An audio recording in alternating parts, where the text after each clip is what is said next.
Përshëndetje. Në këtë video do të mësojmë se si me ndo një objekt në formë të rrjetës apo tabelës.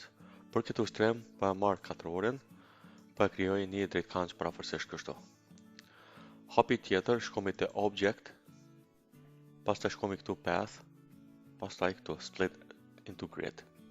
Klikomi këtu, hapot kjo dritarja, pastaj këtu klikomi preview për me pa.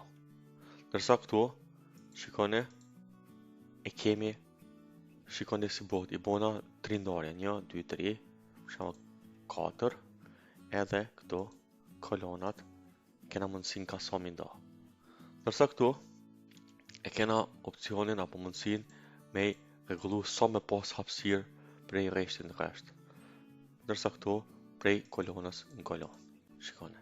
Klikomi OK.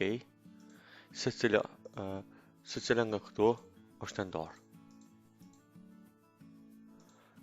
Këtë rast mu me përdor këtë edhe kur kemi në rast që na do tabela me kriju, për shembull mu me selektu këtu, ose me bo për shembull që transparent, me bo për shembull 40%, mu me marrë tekstin, me shënu diçka tekst,